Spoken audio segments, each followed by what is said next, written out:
हिंदुरा अस्पताल के डॉक्टर्स हड़ताल पे जाने वाले हैं। कारण है कि यहाँ पे 3 से 4 महीने की सैलरी डॉक्टरों को नहीं मिली है और नॉर्थ एमसीडी के ज़्यादातर अस्पताल के कर्मचारी जो डॉक्टर्स हैं सब हड़ताल पे जाने वाले हैं। तो सबसे पहले हम यही जानकारी लेंगे कि आखिर क्या क्या होने वाला है और हड़ताल से किस तरह का प्रभाव पड़ेगा। हमारे साथ डॉक्टर धर्मेंद्र सिंह मौजूद हैं, हम इनसे बात करेंगे।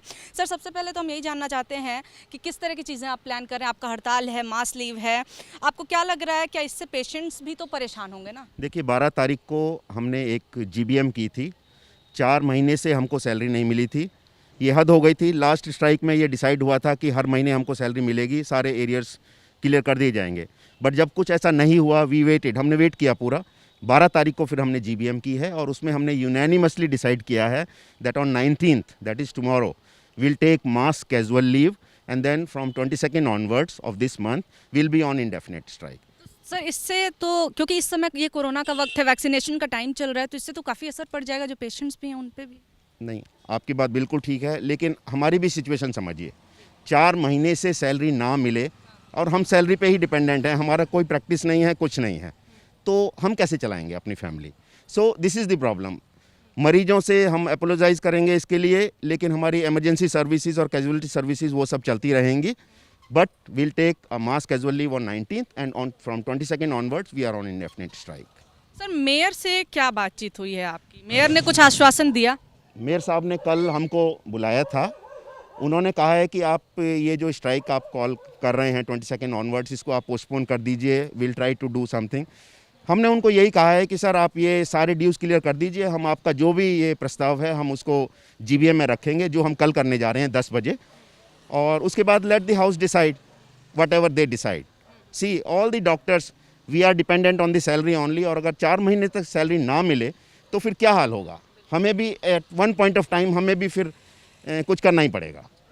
तो देखिए, सैलरी 4 महीने से नहीं मिली है और तमाम चीज़ें भी साथ साथ रुकी हुई हैं और आप समझ सकते हैं हालात क्या होंगे। जो डॉक्टर्स लगातार कोरोना के वक्त में सबकी सेवा कर रहे हैं, जो डॉक्टर्स कोरोना वॉरियर्स हैं, पहली लाइन में खड़े रहे तमाम परेशानियों में, वो डॉक्टर्स आज हड़ताल पे जाने की बात कर रहे हैं और 4 महीने से सैलरी नहीं मिली और सुनवाई भी इसकी नहीं हो रही है।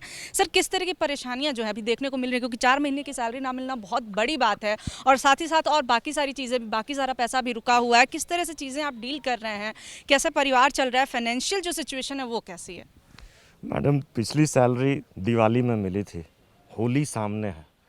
दिवाली से होली बिना सैलरी के गुजारना, शायद आप लोग भी तनख्वाह से ही जीते हैं तो आपको भी पता होगा कि कैसे ये 4 महीने काटे जाते हैं। हमारे भी सारे अपने रिस्पॉन्सिबिलिटीज़ हैं, बूढ़े पेरेंट्स हैं, छोटे बच्चे हैं, बीवी है, और लोगों को भी सपोर्ट करता हूँ मैं फैमिली में। तो इस हालात में बिल्कुल काम नहीं कर सकते। आखिर एक मरीज को अगर हम सेवा देंगे अपनी, तो उसमें सबसे ज़रूरी चीज़ है कि हम अपने तौर पे मेंटली बिल्कुल कूल रहें। अगर हम मेंटली कूल नहीं रहेंगे तो हमसे गलती होने की संभावनाएं बढ़ जाएंगी। तो इसमें तनख्वाह नहीं मिलना 1 महीने की कोई बात नहीं। इवन हम एमसीडी में नौकरी करते करते 2 महीने में भी कुछ नहीं बोलते हैं, लेकिन 4 महीने एक बहुत बड़ा समय होता है और इसमें मुश्किलें तो आती हैं, हर किसी को आती है। एक हम लोग लोकतंत्र में रहते हुए लोकतांत्रिक तरीके से अपनी बातों को ऊपर तक पहुंचाना हमारा कर्तव्य है। हमारी रिस्पॉन्सिबिलिटी सिर्फ समाज के साथ नहीं है, हमारी रिस्पॉन्सिबिलिटी अपने परिवार के साथ भी है। तो उसको भी हमें देखना पड़ेगा। अगर मैं कमा के नहीं ले जाऊंगा तो मेरे बच्चे, मेरी बीवी, मेरे पेरेंट्स कैसे रहेंगे? तो ये सबसे इम्पॉर्टेंट चीज़ है और इसके बारे में कोई नहीं सोचता।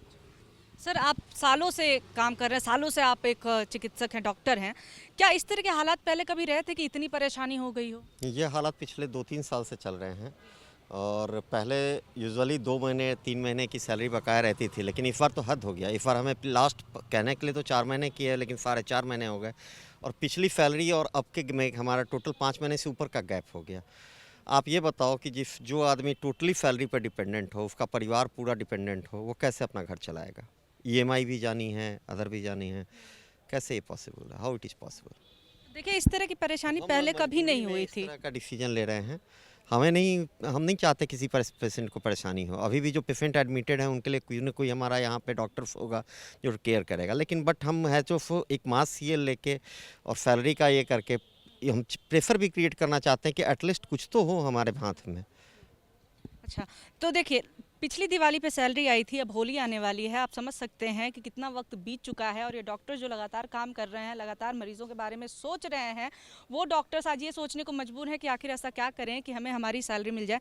सर, मैं ये जानना चाहती हूँ कि कुल लगभग कितने लोग हैं आप लोग जो लोग जाएंगे हड़ताल पे? टोटल कितने आप लोग हैं, आपके कितने साथी हैं? मैडम, हमारी जो एसोसिएशन है MCDA, उसने सभी लोगों से, अपने जितने भी हमारे मेंबर्स हैं, वो सारे लोग जितने डॉक्टर्स हैं वो सभी उसके मेंबर हैं, और उन सबसे अपील की है कि कल वो मास सीएल पे जाएंगे, जैसा कि आपको हमारे एग्जीक्यूटिव ने भी बताया है। तो सारे लोग ही उसमें पार्टिसिपेट करेंगे। कल सुबह 10 बजे यहाँ पे GBM भी होगी, जैसा हमारे एग्जीक्यूटिव ने बताया आपको, डॉक्टर धर्मेंद्र ने। तो कल 10 बजे फिर आगे फर्दर कोर्स ऑफ एक्शन जो है वो डिसाइड करेंगे। लेकिन हम मजबूर हैं, हम नहीं चाहते किसी को हमारी वजह से तकलीफ़ हो, हम सबकी मदद करना चाहते हैं। ये जो सारे लोग खड़े हुए हैं, ये दिन रात कोरोना काल में भी पूरी सेवाएं दे रहे थे घर बार छोड़कर, उस समय भी इनको तनख्वाह नहीं मिली थी। बट हमें जनता ये बताए कि हम क्या करें, हम किसके पास जाएं, हम किससे मदद मांगें। हम जिससे भी बात करते हैं वो कहते हैं अगले महीने मिल जाएगी, नेक्स्ट मंथ मिल जाएगी। आश्वासन हमेशा मिलता है। हमेशा आश्वासन मिलता है, लेकिन सोल्यूशन कोई नहीं निकाल रहा। हमारी परमानेंट जो एक व्यवस्था होनी चाहिए वो नहीं हो रही। मुझे समझ नहीं आता, मैं अपनी फैमिली में अकेला अर्निंग मेंबर हूँ, मेरी पूरी फैमिली मेरे ऊपर ही डिपेंडेंट है, मेरे बच्ची भी है, मुझे उसके स्कूल की फ़ीस भी देनी होती है, सब कुछ मैं लोन पे कर रहा हूँ। मैं क्या करूँ? मैं आपसे सवाल ये रखना चाहता हूँ कि मैं क्या करूँ, मुझे जनता बताए मैं क्या करूँ। सर, मैं आपसे जानना चाहूँगी कि अभी क्या सिचुएशंस जो हैं आप डील कर रहे हैं, फेस कर रहे हैं, क्या हालात हैं अभी घर पे, फाइनेंशियली हो या फिर तमाम तरह की परेशानियां भी आप देख रहे होंगे, तो वो मैं जानना चाहती हूँ अभी। मैडम, जैसे कि सब लोगों ने बताया कि 4 महीने से हो गए सैलरी मिले हुए। हम सभी लोग जो हैं करियर के उस स्टेज पे हैं जहाँ पे हम सब के कोई ना कोई लोन चल रहे हैं, जिनके बच्चे बड़े हैं, कुछ जो हमसे सीनियर हैं उनके बच्चों की शादियाँ होने वाली है, जिनके बच्चे छोटे हैं वो स्कूल में हैं। ये सारी परेशानियाँ जो हैं मिलजुल के जो है हमारे जो मेंटल स्ट्रेस बढ़ाते हैं जब हम अपने परिवार को ठीक से नहीं चला पाते हैं। Finances are very important to run your family. आप उसके बगैर कुछ भी नहीं कर सकते। आप 1 महीने का रिज़र्व रख सकते हो, 2 महीने का रिज़र्व रख सकते हो, लेकिन आप 4-4 महीने का रिज़र्व रख के नहीं चलता कोई भी। इतनी ज़्यादा इनकम नहीं है।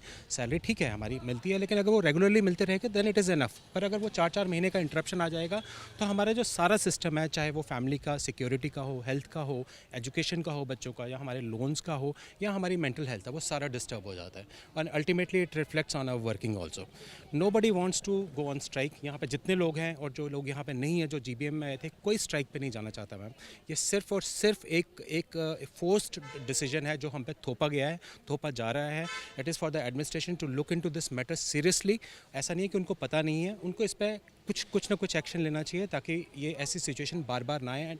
None of us wants to go on strike. तो देखिए, लगातार आश्वासन तो मिलते रहे हैं, लेकिन सिर्फ आश्वासनों से क्या होगा? अगर आप आश्वासन दे करके भी सैलरी नहीं जारी करते हैं तो फिर दिक्कत तो होगी ही, और कोई रास्ता नहीं बचता है हड़ताल के सिवा। सर, अगर आप लोग कल मास लीव पे जा रहे हैं, उसके बाद से नहीं असर होता है, तो आप 22 से आप हड़ताल करेंगे, कब तक आपकी ये हड़ताल चलेगी? ये तो हमारे सुपीरियर्स बता सकते हैं कब तक वो सैलरी देंगे, क्योंकि एक बार जब हम फोर्स्ड स्ट्राइक पे जाएंगे, जो हम नहीं चाहते हैं, अगर जो हम नहीं चाहते हैं वो कर रहे हैं, तो हमें तो जब तक कि हमारे ड्यूज़ नहीं क्लियर कर दिए जाते, आप समझ लो 7th पे कमीशन का एरियर जो कि लाखों में होता है, वो हमें 2016 में लागू हुआ था, वो भी नहीं मिला है। तो हमें तो कुछ नहीं मिला है। खैर, एरियर्स की बात हम अभी क्या करें, हमें तो सैलरी चाहिए। जब तक सैलरी नहीं मिलेगी, let's MCDA people will decide, हमारे एग्जीक्यूटिव डिसाइड करेंगे कि आगे कितना चलना है, तो उस पर डिपेंड करता है कि कितने दिन तक खींचेगा ये।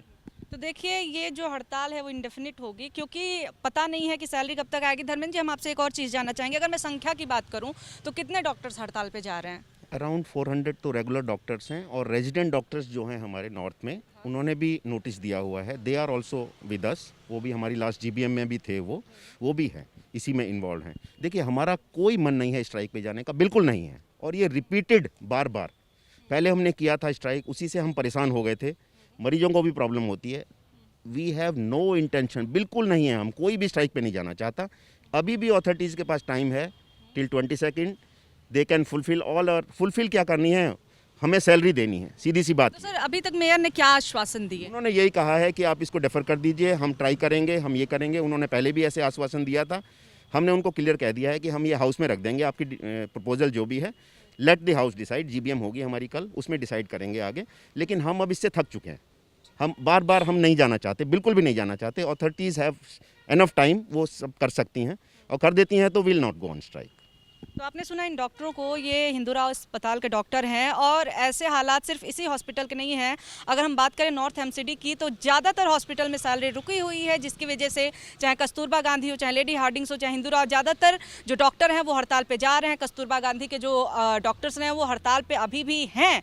तो ऐसे में आप समझ सकते हैं कि लगातार आश्वासन दिए जा रहे हैं। वो डॉक्टर्स जो कि हमेशा पहली कतार में खड़े रहे लोगों को बचाने के लिए कोरोना के वक्त में, चाहे वो वैक्सीनेशन की बात हो, चाहे कोरोना से लड़ने की बात हो, ये डॉक्टर्स हमेशा पहली कतार में रहे। इसके बावजूद इन्हें सिर्फ आश्वासन दिए जा रहे हैं और सवाल ये भी उठता है कि 4-4 महीने तक सैलरी आखिर उन डॉक्टरों की क्यों रोकी जा रही है, जो कि लगातार दिन रात मरीजों की सेवा में लगे रहते हैं।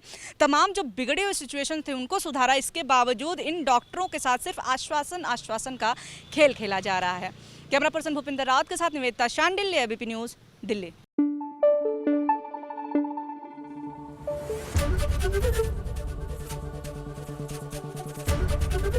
एबीपी न्यूज आपको रखे आगे।